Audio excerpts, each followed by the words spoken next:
በራስ ጥረት አካባቢን በመለወጥ ለኑሮም ሆነ ለስራ ተስማሚ ማድረግ እንደሚቻል ማየት እየተለመደ መጥቷል። የማዕከላዊ ኢትዮጵያ ክልል የም ዞን የድሬሳጃ ዙሪያ ወረዳ ዲቻ ቀበሌም በመከናወን ላይ ያሉ ተግባራት ይህንኑ ይመሰክራሉ። ከጥቂት ዓመታት በፊት አካባቢው የግብርና ሥራ የሚከወንበት ሳይሆን የአራዊቶች መፈንጫ እንደነበር ይነሳል። በዞኑ ተደራጅተው በድሬሳጃ ዙሪያ ወረዳ ዲቻ ቀበሌ ቆላማ አካባቢ ጎጆአቸውን ለመቀየስ ለተነሱ ወጣቶች ግን ይህ በተስፋ መቁረጥ እጃቸውን አጣጥፈው እንዲቀመጡ ምክንያት አልሆናቸውም። መጀመሪያ ስንገባ በመንግስት ተደራጅተን ነው ይህን አካባቢ መስራት የጀመርነውና ስራ አጥ ነበር። ምንም አይነት ነገር አልነበረንም። በመንግስት ድጋፍ ነበር የምንኖረው። 2012 ነው የጀመርነው ማለት ነው። ከዛ በኋላ ማሽላ በቆሎ ስንዘራ ነበረ። አሁን ደግሞ ያ ለምግብነት ቶሎ እንድንመገብ ነበረ በሰዓቱ። አሁን ደግሞ ያንን መመገብ ስንችል ደግሞ አሁን ደግሞ ወደ ፍራፍሬ መተናል ማለት ነው። በመንግስት ድጋፍ በመንግስት በጣም እየደገፉልን፣ በግብርናውም በክልልም በዞኑም በጣም እየደገፉልን ወደዚህ መተን አሁን በዚህ ደረጃ እንደምታዩት እየሰራን እንገኛለን። ስራ አጥ ወጣት ተብለን ወደዚህ መተን በቆሎና ማሽላ ስንዘራ ነበረ።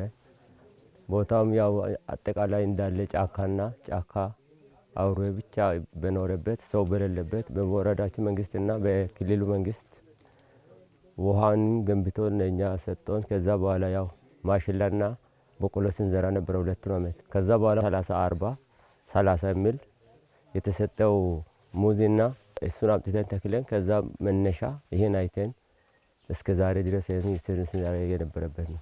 ወደ 719 ገጠር ስራ ዕድል ፈጠራ ወጣት ነው መጣው።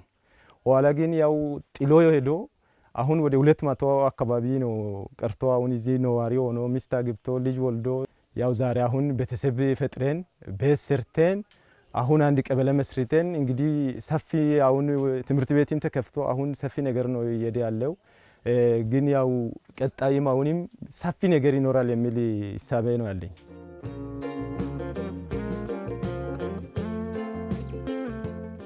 ራሳቸውን ከግብርና ሥራ ጋር በማዋደድ ቀደም ሲል ለመኖር ምቹ ያልነበረውን አካባቢ ወደ ምቹ የመኖሪያ መንደርነት ለመቀየር በትጋት ሰርተዋል። ከዓመታት በፊት የጀመሩት ሥራ ፍሬ አፍርቶ አሁን ላይ አይነተ ብዙ አትክልትና ፍራፍሬ ተትረፍርፎበታል። መጀመሪያ እዛ ሰፈር ላይ ነው ለተሞክሮ ያክል ትንሽ አንዳንድ ተሰጥቶ ሲንተክል ነበር። ኋላ ግን ተስፋፍቶ ወደዚህ ወደ ክላስተር ሲመጣ እንግዲህ እኛም ይሄን ሲንተክል አንደኛው ይሄ ለምግብነቱም ብቻ ሳይሆን የአየር ለውጥም ያመጣበት ነገር አለ። ዛንድሮ ተተከለ ራሱ አለ። ይሄ 2016 ተተከለ ነው።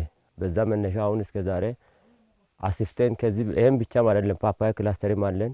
ለተለያየ ፍራፍሬ ዝርያ ተዘርቶ አሁን ወደ ልማት የገባበት አግባብ ነው አለው።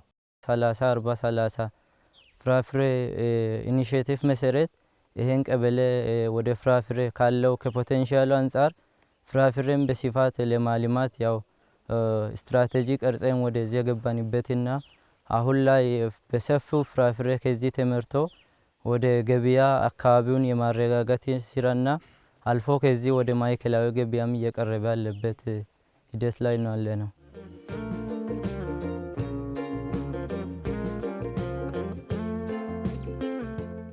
በተለይም በአትክልትና ፍራፍሬ የሚታዩት ምርቶች ተስፋን ከስራ ጋር በማገናኘት ጥረት ከታከለበት የማይቻል ነገር እንደሌለ በተግባር አስመስክሯል። ከዚህም በፊት ከመንግስት ፈላጊዎች ነበርን። አንዳንድ ነገሮችን ከመንግስት እርዳታ እንፈልግ ነበር። አሁን ደግሞ ወደ ምርታማነት ገብተን ገበያውንም በጣም እያረጋጋን እንገኛለን። በአጋጣሚ ደግሞ በዚህ ደግሞ እስከ 400,000 ብር በላይ ሽጠን እኛ ለራሳችን እየተጠቀምን እንገኛለን። የቋሚነት ጥንካሬ ይዘን ከገባን በኋላ በቃ የምንቸገረው ነገር የለም። እዚህ ሲገብተን ሲንሰራ እንግዲህ አእምሮአችን ረክተዋል። ስንመለስ አሁን ደግሞ በብርም ተሻሽለን ራሱ አሁን እዚህ ከጀመርን በኋላ ለውጥ አድርገን ከተማ ላይ ራሱ ቦታ የመግዛት አቅም ሁሉ እያገኘን የደረስንበት ያለ አግባብ ነው ያለው።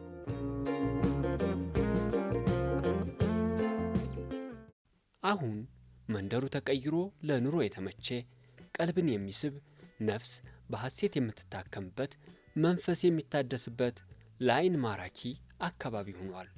ወጣቶቹ የግብርና ስራቸውን በማስፋት ከዛሬ አሻግረው ነገን በማለም ሁሌም ተግተው ይታትራሉ።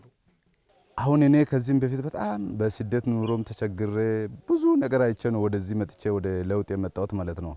እኔ አሁን ወደ ለውጥ ነው እንጂ ያለሁት ምንም አይነት ሌላ ሀሳብ የለኝም።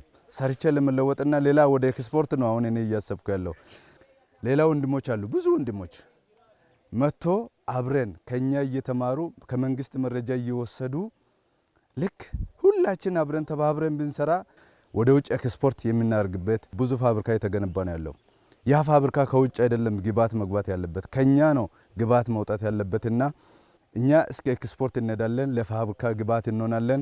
ተጨማሪ ደግሞ ሌላ ሰዎች እንደኛ ይስሩ፣ እኛም አብረን እንስራ መሆና ይኖረናል።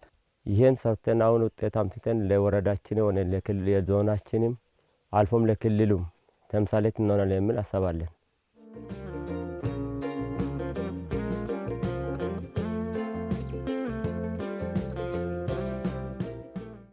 የድሬ ሳጃ ዙሪያ ወረዳ ዲቻ ቀበሌ ቆላማ አካባቢን ለአብነት አነሳን እንጂ መንግስት የግብርናውን ዘርፍ ለማሳደግ በሰጠው ልዩ ትኩረት በተለያዩ አካባቢዎች በስፋት እየተሰራበት ይገኛል።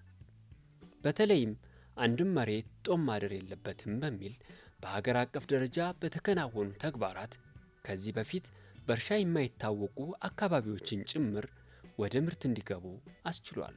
እንዲሁም ሰፋፊ እርሻንና መስኖን በመጠቀም በዓመት ከ3 ጊዜ በላይ በማምረት ምርትና ምርታማነትን በማሳደግ ተጨባጭ ውጤት መጥቷል።